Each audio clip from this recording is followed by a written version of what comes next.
Hello students, today I will discuss some numericals of relative velocity. Okay, and the most important numerical of components of a vector. How to use component of a vector. Okay, now students, I will read the question for you. Okay, I will read it slowly. You better note it down. Okay, then I will discuss it on the whiteboard. Question first. It is a question for relative velocity. To a man going east in a car with a velocity of 40 km per hour. I repeat, to a man going east in a car with a velocity of 40 km per hour, comma, a train appears to move towards north. A train appears to move towards north with a velocity of 40 under root 3 kilometer per hour. Full stop. What is the actual velocity and direction of motion of train? What is the actual velocity and direction of motion of train? Okay. So students, first of all, we will interpret the problem. In the problem,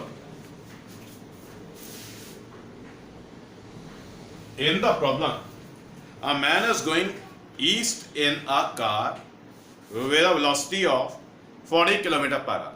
As I had already told you, whenever the directions north, south, east, west are given in the data, first of all, always you have to mark out the directions on paper.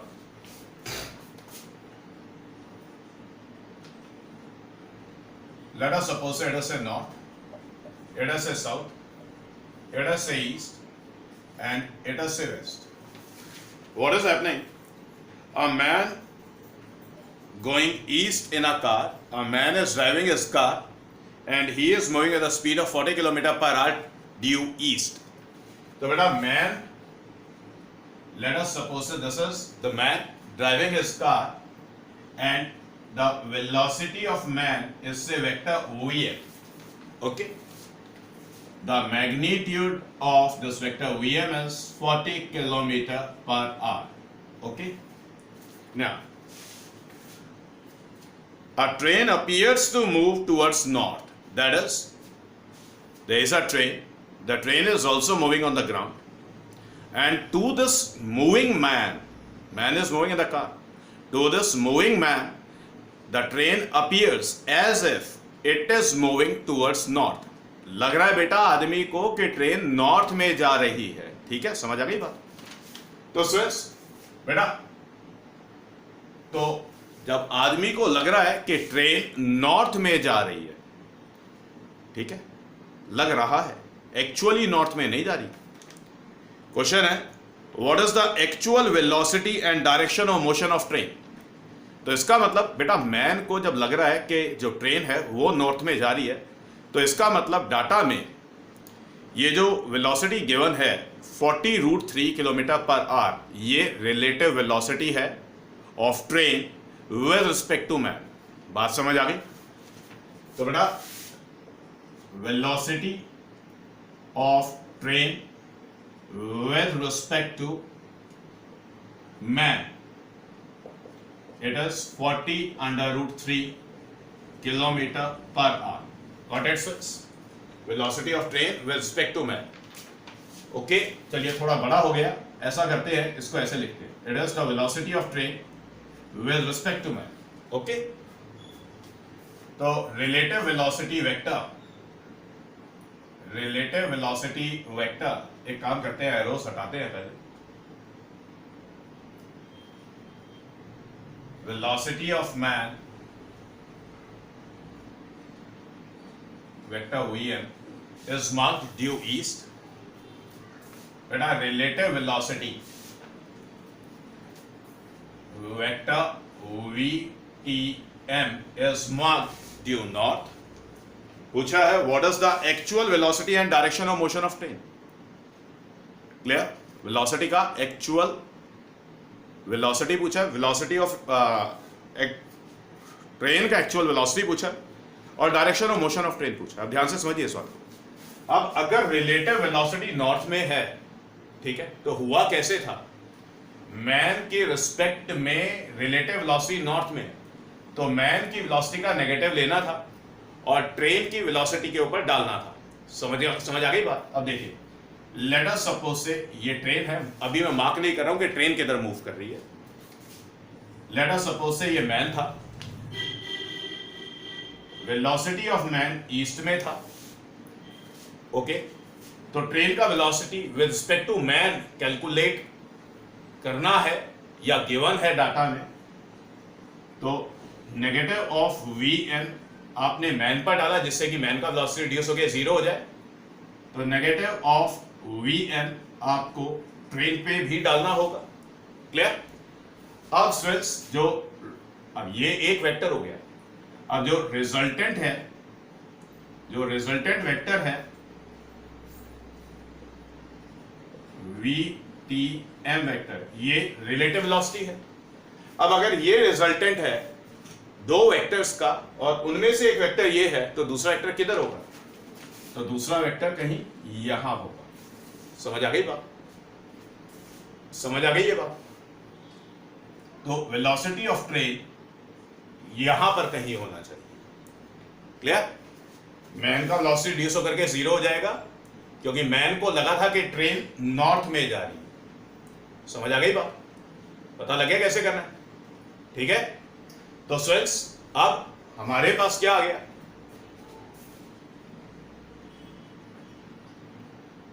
अब आपने negative of V M vector कहीं यहां पर mark किया,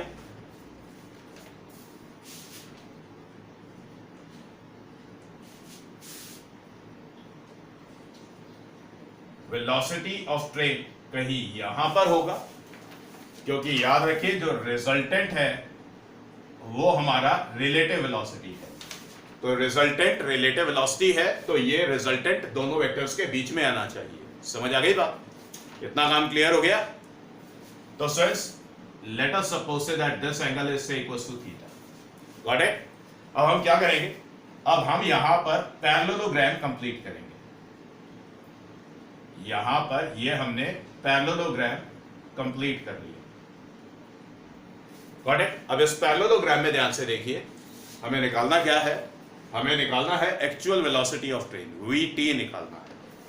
okay. अब बेटा V T M का value दे रखा है, ओके, नाम लिख लेते हैं। Let us suppose it is O say A से बी से सी। Okay,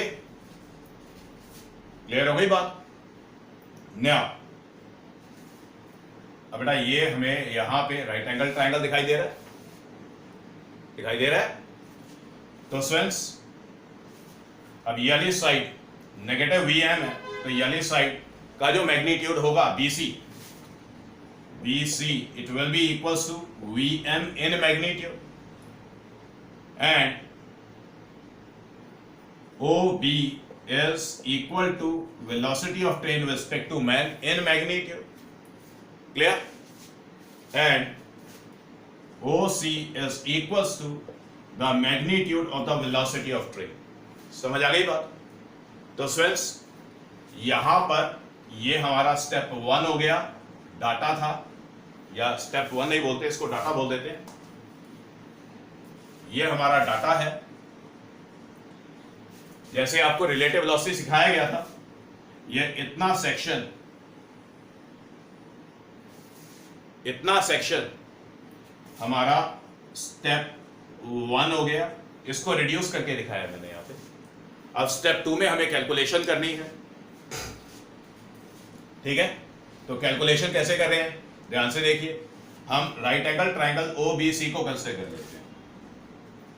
in the right angle triangle OBC, in the right angle triangle OBC, VT square is equals to root of VM square plus VTM square। Got it? अब इसको solve कर लेते हैं। इसको solve कर लेते हैं, ठीक है। कॉपी कर लें जल्दी से।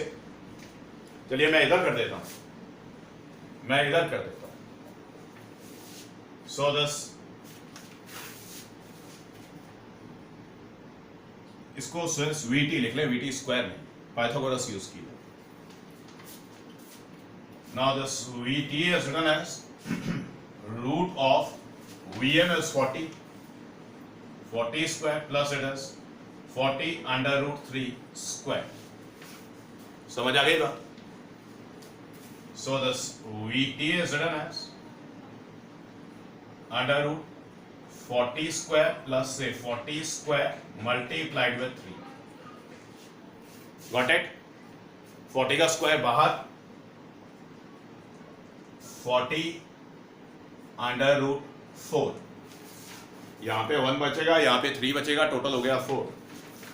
सो VT is equals to 80 kilometre per hour. तो एक्चुअल वेलोसिटी ऑफ ट्रेन का जो मैग्नीट्यूड मिलेगा that is 80 kilometre per hour. अब देखिए ये जो हमने यहां पर मार्क किया है, पेरेंट फिगर में कैसे मार्क करना है, ध्यान से देखिए। एक्चुअल वेलोसिटी ऑफ ट्रेन आपने OC के अलोंग मार्क किया at an angle theta with VTM vector, okay. अब देखिए VTM वेक्टर यहां पर मार्क है, VT वेक्टर यहां पर मार्क हो गया and this angle is theta. Clear? हमने थीटा कहां पे मार्क किया? नॉर्थ के साथ मार्क किया। तो रीड कैसे करेंगे? अब ये वाला वेक्टर, वेक्टर VT किधर है? ईस्ट में है, ठीक है, towards east eight an angle theta with north, okay. तो पहले थीटा कैलकुलेट करते हैं। डायरेक्शन हमेशा एंगल से बताना है। जब ग्राफिकल रिप्रेजेंटेशन होता है, ज्योमेट्रिक रिप्रेजेंटेशन होता है वेक्टर्स का, तो एंगल से डायरेक्शन बताते हैं, ठीक है। समझ आ गई बात? चलिए जल्दी से पहले इसको कॉपी करिए, फिर मुझे मिटाना पड़ेगा।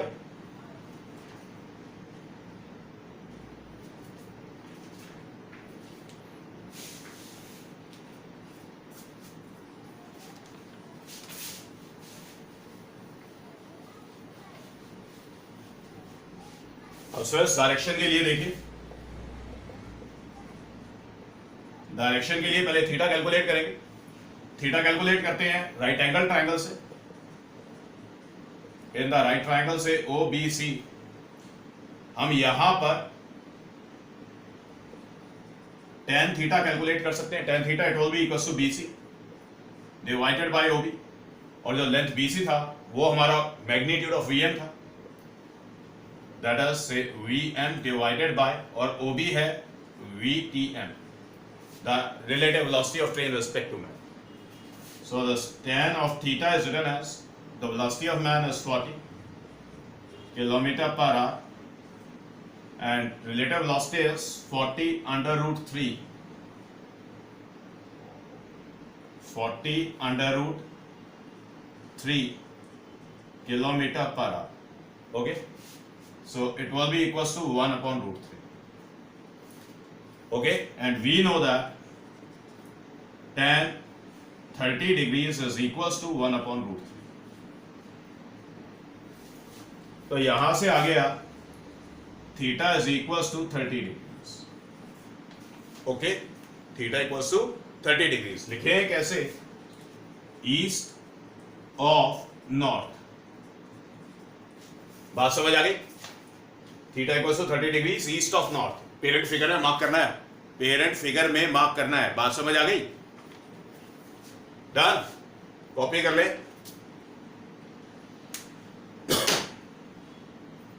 ओके, now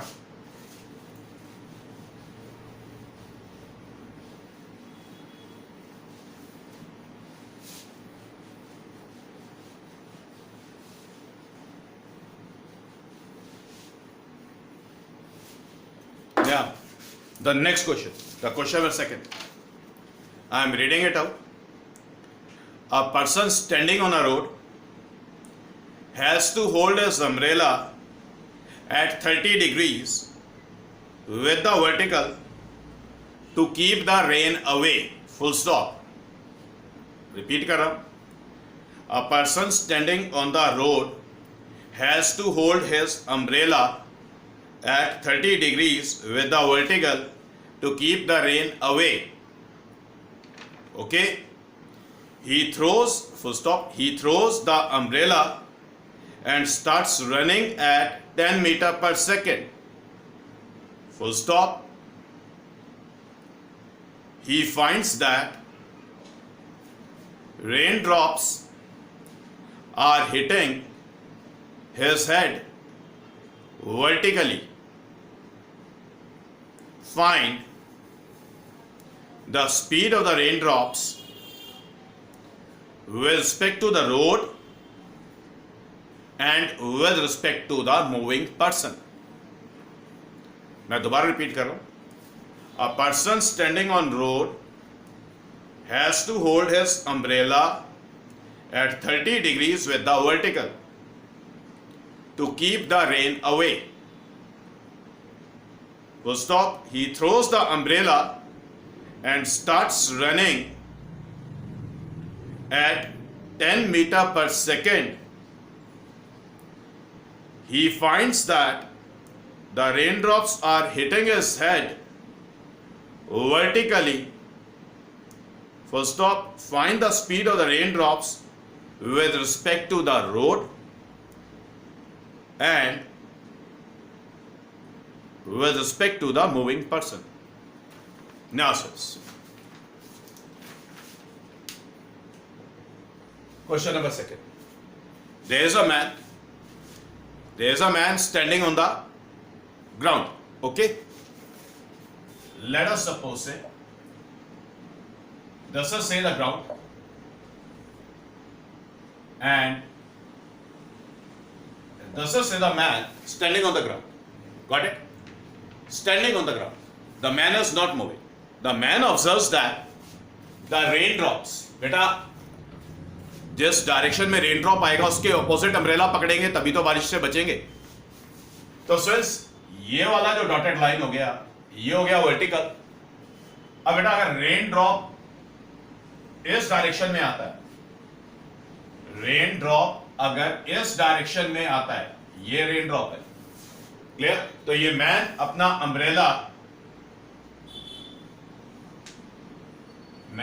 अम्ब्रेला ऐसे पकड़ेगा जो कि डाटा में गिवन है. The person standing on the road has to hold his umbrella at 30 degrees with the vertical. तो फ्रेंड्स वर्टिकल के साथ ये वाला जो एंगल हो जाएगा ये 30 डिग्री हो गया. अगर ये 30 हो गया तो ये वाला एंगल 30 हो जाएगा. क्लियर? तो इसका मतलब friends actual velocity of the rain drop किधर है? वर्टिकल के साथ में 30 डिग्री का एंगल बना रहा है. समझ आ गई ये बात? पहली सिचुएशन क्लियर हो गई. अब क्वेश्चन है क्या है? क्वेश्चन है कहता है कि अब मैन ने अम्ब्रेला फेंक दिया और रनिंग करनी स्टार्ट की. अब मैंने देखा कि जब वो रन कर रहा है तो जो रेन ड्रॉप्स हैं वो वर्टिकली उसके हेड पर हिट कर रहे हैं. मतलब क्या, रेन ड्रॉप्स का जो स्पीड हो गया विद रिस्पेक्ट टू मैन वो वर्टिकल हो गया. क्लियर? अभी मैन मोशन में नहीं था तो velocity of the rain drop vector VR था.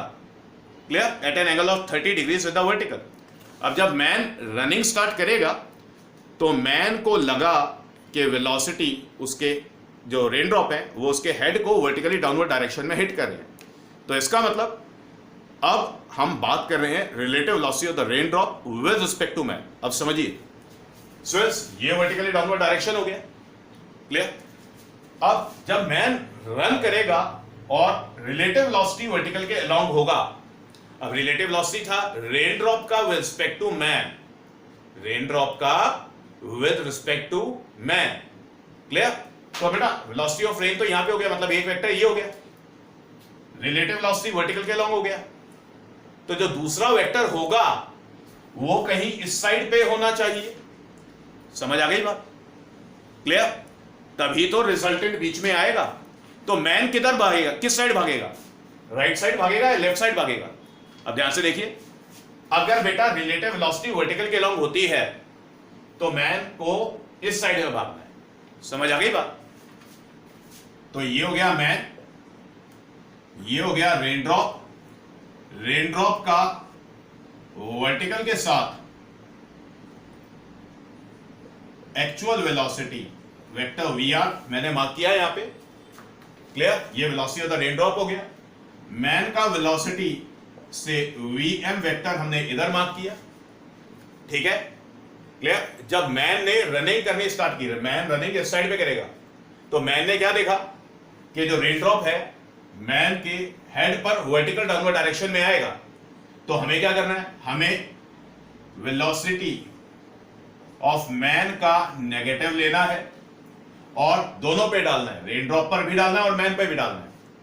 तो रेन ड्रॉप पर डाला, नेगेटिव वी एम वेक्टर कहीं यहां पे आ गया, क्लियर। अब ध्यान से देखिए, तो स्टूडेंट्स इन दोनों का जो रिजल्टेंट है वो रिलेटिव वेलोसिटी था। मैंने क्या देखा, मैंने देखा कि जो रेन ड्रॉप है वो वर्टिकल के लॉन्ग आ रहा है, क्लियर हो गई बात, समझ आ गई बात। तो वेक्टर वी आर क्या हो गया, vector V R actual velocity of rain drop with respect to road,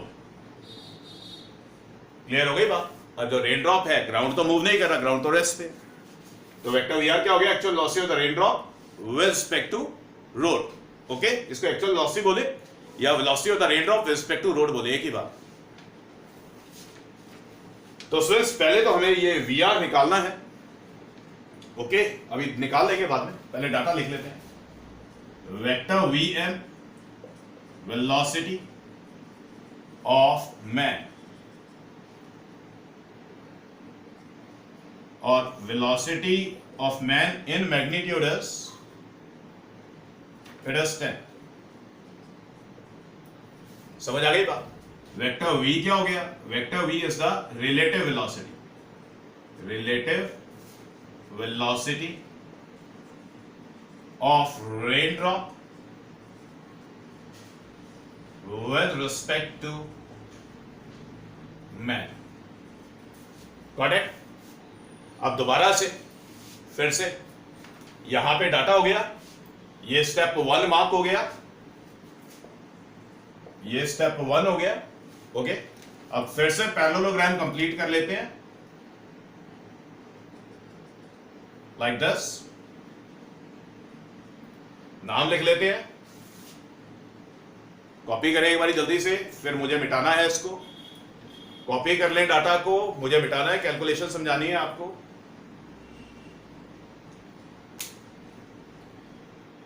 yes done. अब ध्यान से देखिए,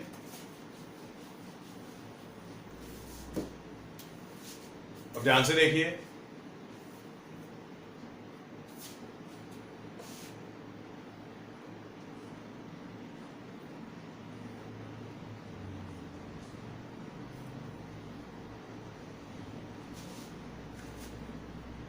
say this is O, this is A, this is B, this is C, okay. यहां पर ये वेक्टर वी आर मार्क्ड है, this angle is से 30, यहां पर वेक्टर वी मार्क्ड है और यहां पर negative of V M mark है, बात समझ आ गई। तो बेटा लेंथ के मैग्नीट्यूड्स लिख लें, O C it will be equals to V M, O B S equals to V, याद रखें V relative velocity of rain drop with respect to man है, और O A S equals to V R actual velocity of the rain drop और velocity of the rain drop with respect to road, okay. Actual velocity of the rain drop और you can say the velocity of the rain drop with respect to road. अब हमें करना क्या है, अब हमें students we are calculate करना है, वी आर कैलकुलेट करना है, ये फर्स्ट पार्ट है, ओके। चलिए पहले फर्स्ट पार्ट कैलकुलेट कर लेते हैं, ध्यान से देखिए, ध्यान से देखिए,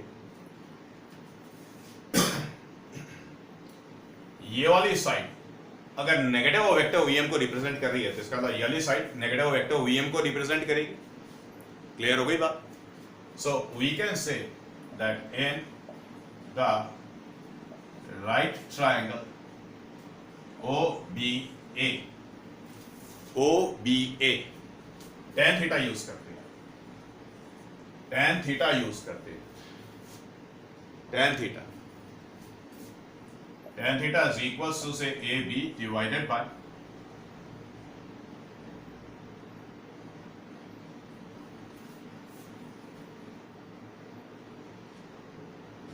दोनों हो जाएंगे, tan थीटा यूज नहीं करते, ऐसा करते हैं sin थीटा यूज करते हैं,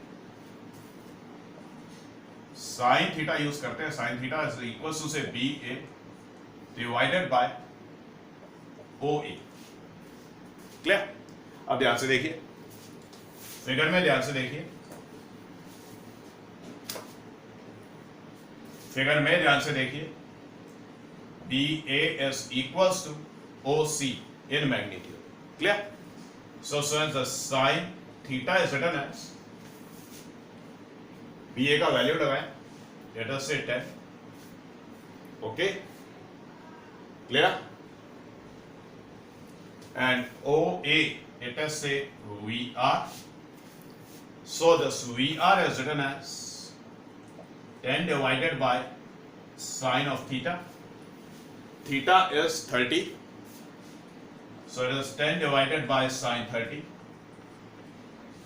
Sin 30 होता है 1/2. So this VR is equals to 10 divided by 1/2 and it is equals to 20 meter per second. तो यहां से तो VR मिल गया. ओके, अब हमें निकालना है relative velocity of the rain drop respect to man, मतलब V निकालना है. तो V निकालने के लिए स्टूडेंट्स हम क्या करेंगे, V निकालने के लिए tan थीटा यूज करेंगे. Also tan theta is equals perpendicular by base BA divided by OB. Okay, और tan theta is written as BA it is 10 divided by OB, it is say V. And theta is 30, so V is written as 10 divided by tan 30. Tan 30 is 1 by root 3. 1 by root 3. So this V comes out to be 10 root 3 meter per second. Got it? Okay. समझ आ गई ये बात? तो सिर्फ relative velocity के numericals ऐसे करने हैं. ठीक है, कॉपी कर लें इसको.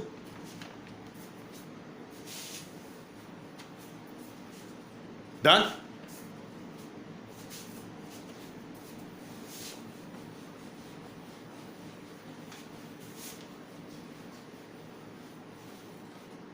अब फ्रेंड्स एक प्रॉब्लम करते हैं, रिवर बोट प्रॉब्लम या फिर रिवर स्विमर प्रॉब्लम. ओके, जो हमने काम किया था, शॉर्टेस्ट पॉसिबल टाइम में रिवर को क्रॉस करना था, शॉर्टेस्ट पॉसिबल पाथ से रिवर को क्रॉस करना था. ठीक है, मैं क्वेश्चन रीड कर रहा हूं, नोट करें.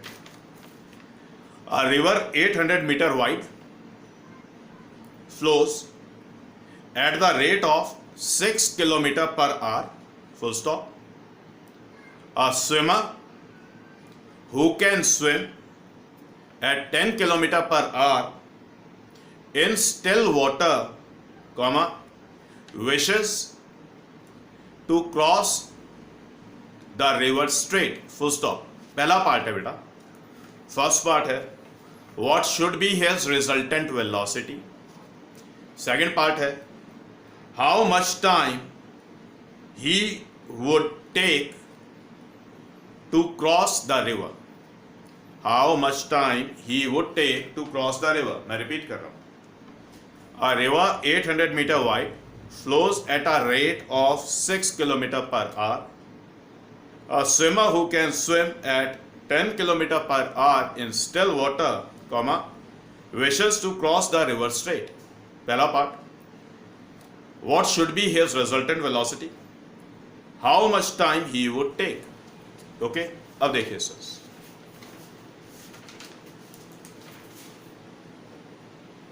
Question number, let us suppose that this is the river. क्वेश्चन के अकॉर्डिंग रिवर का जो विड्थ है that is 800 meter. The width of the river is 800 meter. Okay. Swimmer who can swim, चलिए पहले एक सेकेंड, और रिवर का जो फ्लो है that is 6 kilometre per our. The velocity of the river flow is 6 kilometre per our.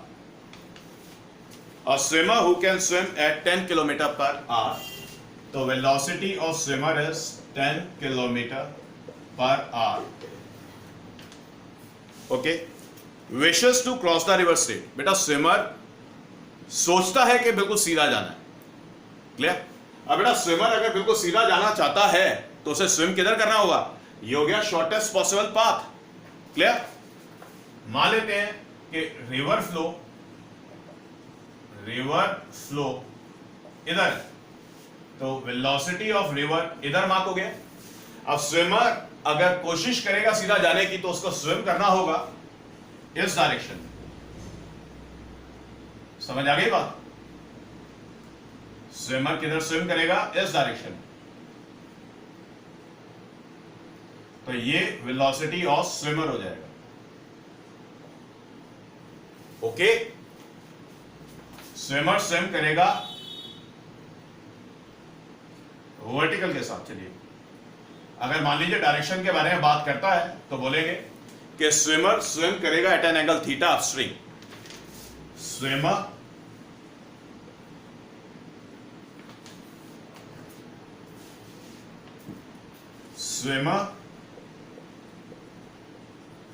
will swim at an angle theta upstream. Got it? बात समझ आ गई? तो ये जो होगा ये हो जाएगा relative velocity, sorry resultant velocity. नाम लिख लेते हैं. इधर से O, इधर से A एंड इधर से B. पैरेललोग्राम कंप्लीट कर लेते हैं से C. Got it? हमें क्या कैलकुलेट करना है? हमें V कैलकुलेट करना है. समझ आ गई बात? अब ध्यान से देखिए. अब याली साइड अगर वेक्टर VR हो गया तो याली साइड भी वेक्टर VR हो जाएगा.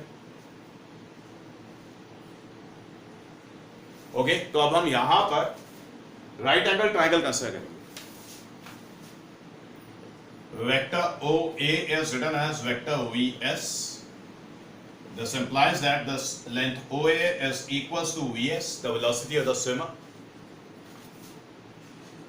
Vector OC is equals to vector AB is equals to say vector VR, the velocity of the river flow.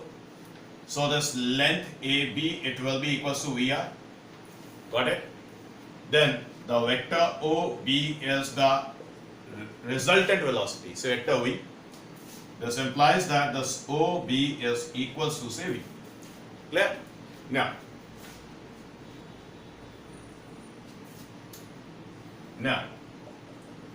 in the right triangle OBA,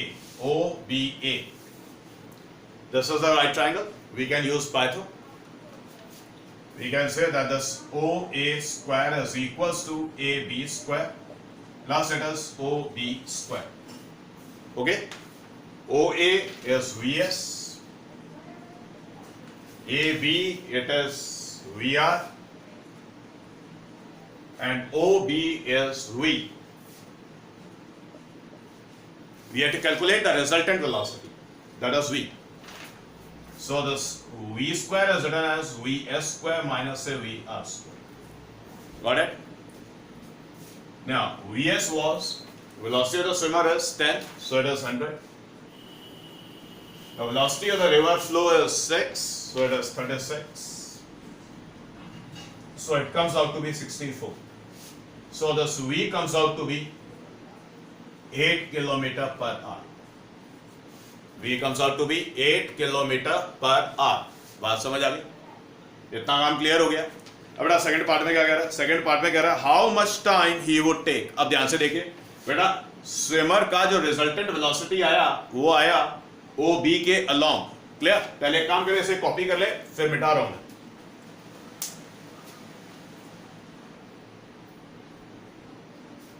done. अब ध्यान से देखिए,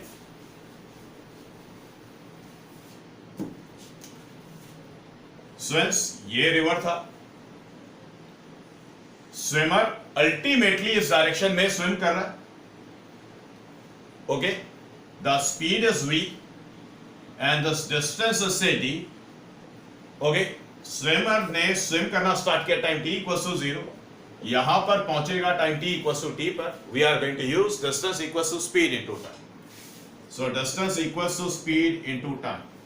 याद रखें रिजल्टेंट वेलोसिटी लेंगे क्योंकि इस डायरेक्शन में स्विमर अल्टीमेटली इस डायरेक्शन के अलोंग मूव करेगा, तो इस डायरेक्शन के अलोंग जो वेलोसिटी है that is vector v। Now this distance was 800 meter, d is equals to 800 meter. Let us suppose say you can say this d is written as 0.8 kilometer. बात समझ आ गई? Then the speed v we had calculated, v is 8 kilometer per hour, okay. So as this time t, it will be equals to d by v. d is 0.8 divided by 8, so it will be 0.1 hour. So the time t it will be equals to 0.1 hour. बात समझ आ गई? इतना काम clear हो गया बेटा? 1 our में कितने सेकंड्स होते हैं? चलिए सेकंड्स को छोड़िए, मिनट्स में कर लेते हैं। 60 मिनट्स होते हैं, ओके। सो वी कैन से मैं यहां पर लिख रहा हूं, now time t is equals to 0.1 hour. This t is done as 0.1 into 60 minute. So this t is equals to say 6 minute. Okay, are में छोड़ सकते हैं, मिनट्स में करना तो ऐसे कर। बात समझ आ गई? Now since the next question is of the concept of rectangular components. Rectangular components को मैंने लास्ट लेक्चर में डिस्कस किया था आपके साथ, न्यूमेरिकल्स भी दिखाए थे, लेकिन सर अभी जो न्यूमेरिकल दिखा रहा हूँ ये अल्टीमेट न्यूमेरिकल है, सबसे बढ़िया न्यूमेरिकल है और मोस्ट इंपॉर्टेंट है। आपके स्कूल्स में अगर आता है तो 3 मार्क्स में आएगा, ठीक है। क्वेश्चन नोट करें। चलिए इसके लिए क्वेश्चन को बोर्ड पे लिख रहा हूं। ये कॉपी हो गया, जल्दी से इसे कॉपी कर लें।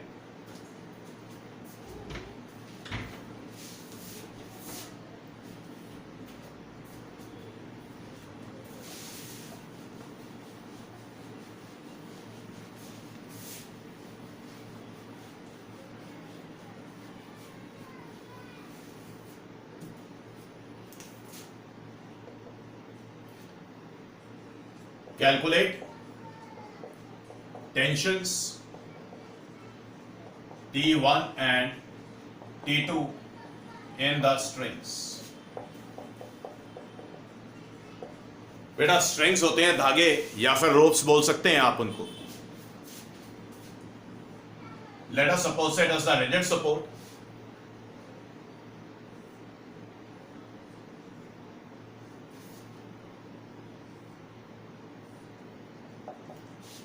स्ट्रेस क्या हुआ, एक ये ब्लॉक रिजिड सपोर्ट पर पॉइंट्स हैं ए और बी, इनसे कनेक्टेड बंधा हुआ है, लटका हुआ है तो मूव नहीं करेगा तो नेट फोर्स शुड बी 0। अब यहां पर जो टेंशन है दैट इज T1 और यहां पर जो टेंशन है दैट इज T2। टेंशन क्या होता है बेटा? टेंशन फोर्स होता है जो स्ट्रिंग ने बॉडी पर लगाया। क्लियर हो गई बात? या स्ट्रिंग जब स्ट्रेच्ड होता है तो उसके अंदर जो फोर्स होता है उसको टेंशन बोलते हैं। समझ आ गई बात? क्लियर हो गई बात? अब देखिए पहले समझाता हूं, टेंशन समझाता हूं। Late us suppose it is से द ब्लॉक, और इस ब्लॉक को एक रोप के साथ हमने कनेक्ट कर दिया है। ये रोप है, लूज है तो इसलिए इसको मैंने ऐसे मार्क किया। अब अगर कोई मैन इस रोप को पकड़ के पुल करता है और इधर मूव करने की कोशिश करेगा तो सबसे पहले क्या होगा कि ये रोप स्ट्रेच होगा। जब ये रोप स्ट्रेच हो जाएगा, स्ट्रेच होने के बाद स्ट्रेच होने के बाद फिर ये ब्लॉक आगे मूव करेगा। क्यों मूव कर रहा है ब्लॉक? क्योंकि रोप स्ट्रेच हो गया, रोप ने ब्लॉक के ऊपर इस डायरेक्शन में फोर्स लगाया और जो फोर्स लगाया उसको बोलेंगे टेंशन। तो टेंशन वर्ड का मतलब समझ आ गया। अब बेटा जो वेट है ब्लॉक का जो वेट है दैट इज 100 न्यूटन। ब्लॉक का जो वेट है that is 100 Newton and its direction is downward. Clear? तो अल्टीमेटली स्ट्रेंग्स कितने स्ट्रिंग्स दिखाई दे रहे हैं? 1 2 और ये 3। ठीक है। अब अगर ब्लॉक रेस्ट पे है, मूव नहीं कर रहा, तो इसका मतलब ये जो थर्ड स्ट्रिंग है, ठीक है, यहां पर जो टेंशन है ओके वो हमारी वेट के इक्वल हो जाएगी। लेट अस सपोज से कि यहां पर जो टेंशन है दैट इज से T3। क्लियर? डाटा में यहां पर ये क्वेश्चन सॉरी यल एंगल 60 डिग्री है और यल एंगल 30 डिग्री है। हमें सिर्फ टेंशन T1 और T2 निकालना है। क्लियर? अब ध्यान से देखिए, जब आप सिर्फ ब्लॉक को देखते हैं, तो जब आप ब्लॉक को देख रहे हैं तो tension T3 it will be equal to the weight. Block move नहीं कर रहा तो जितना फोर्स ऊपर लगेगा उतना फोर्स नीचे लगेगा। ये बात समझ आ गई? इतना काम क्लियर हो गया? ओके ठीक है। अब देखिए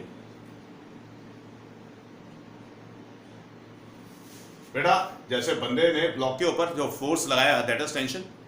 टेंशन हमेशा ऐसे मार्क किया जाता है। क्लियर? अब देखिए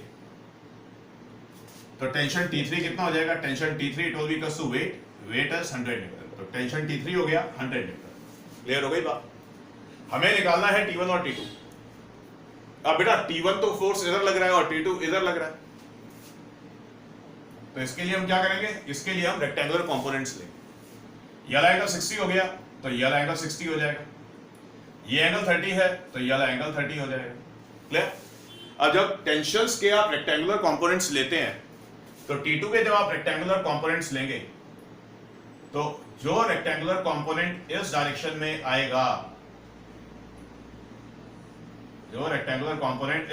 आएगा, that will be T2 cos 30 degree.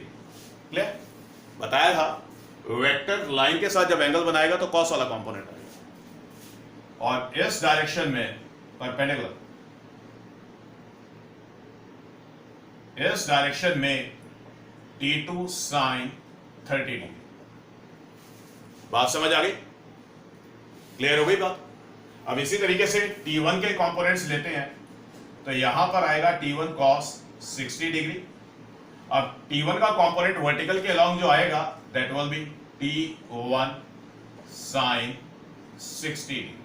Clear? तो अब सिर्फ इस नॉट को ध्यान से देखें, तो जब आप नॉट को ध्यान से देख रहे हैं, हमें कैलकुलेट करना है T1 और T2। तो यहां पर डाउनवर्ड डायरेक्शन में टेंशन T3 लग रहा है नॉट के ऊपर। ठीक है? यहां पर टेंशन T1 cos 60 लग रहा है, यहां पर टेंशन T2 cos 30 लग रहा है, यहां पर दो वेक्टर लग रहे हैं T2 sin 30 डिग्री और T1 sin 60 डिग्री। समझ आ गई बात? अब जब बेटा हमने रस्सी से या स्ट्रिंग से इस ब्लॉक को बांध के लटका दिया है तो ब्लॉक तो मूव नहीं करेगा। ब्लॉक मूव नहीं करेगा तो यहां पर ये जो जॉइंट है ये भी मूव नहीं करेगा। जॉइंट को बोलते हैं नॉट। क्लियर? अब अगर ये नॉट मूव नहीं कर रहा है तो नॉट के ऊपर इक्वल और ऑपोजिट फोर्सेस लगेंगी। अब ध्यान से देखिए, जब आप हॉरिजॉन्टल फोर्सेस को कंसीडर कर रहे हैं तो लेफ्ट वाला फोर्स राइट वाले फोर्स के इक्वल। ओके? जब आप वर्टिकल फोर्सेस को कंसीडर करेंगे तो total upward force, total downward force दोनों एक दूसरे के इक्वल। समझ आ गई बात? इतना काम क्लियर हो गया? सबसे पहले क्या कर रहे हैं? सबसे पहले हम हॉरिजॉन्टल फोर्सेस को कंसीडर कर रहे हैं। हॉरिजॉन्टल फोर्सेस को कंसीडर कर रहे हैं। हॉरिजॉन्टल फोर्सेस में लेफ्ट वाला फोर्स राइट वाले फोर्स के equal. Okay? So this T1 cos 60 degrees it will be equals to T2 cos 30 degrees. Cos 60 is 1 by 2, so it will be T1 multiplied with 1 by 2. T2 cos 30 it is root 3 by 2. Clear हो गई बात? तो यहां पर T1 by 2 is equals to T2 under root 3 by 2. Okay? तो यहां पर ये 2 से ये 2 कैंसिल हो जाएगा, तो अभी हमें मिला T1 is equals to T2 under root 3. Clear? Copy करें, कॉपी करें, कॉपी करें।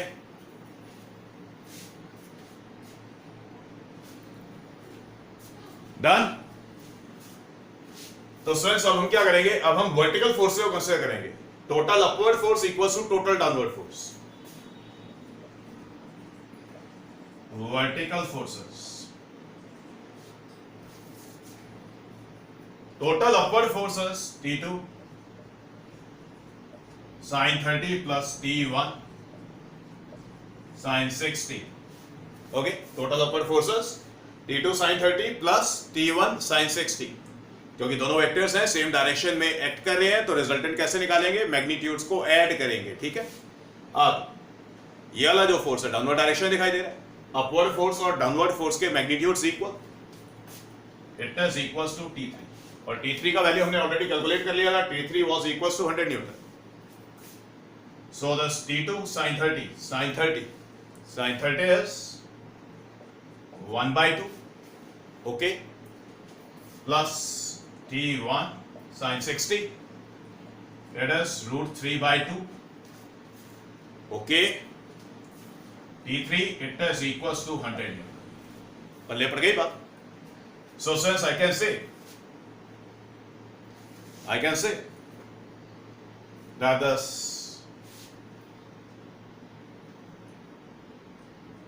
T2 plus say T1 under √3 is equals to 200। ये जो नीचे 2 है उधर जाएगा। समझ आ गई बात? अब एक काम करते हैं, T1 का वैल्यू डालते हैं। T1 का वैल्यू इस वाली इक्वेशन से इस वाली इक्वेशन में डालते हैं।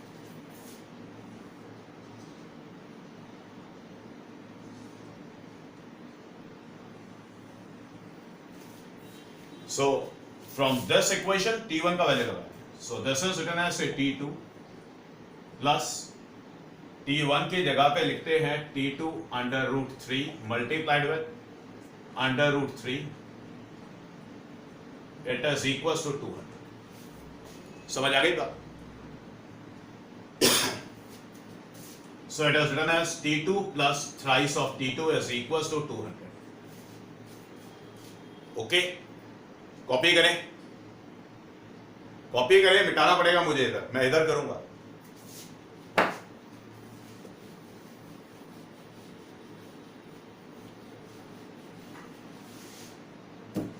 So since it is written as 4 times of T2 plus 3 T2, it is equals to 200. So this T2 is written as 200 divided by 4, it comes out to be 50. So T2 is written as say 50 Newton। तो T2 का value मिल गया, T2 का value उठा के यहां पर लगाते हैं। So this T1 is equals to 50 under √3 Newton। बात समझ आ गई? इतना काम क्लियर हो गया? ओके, कॉपी कर लें इसको, कॉपी करें, ये कंप्लीट हो गया।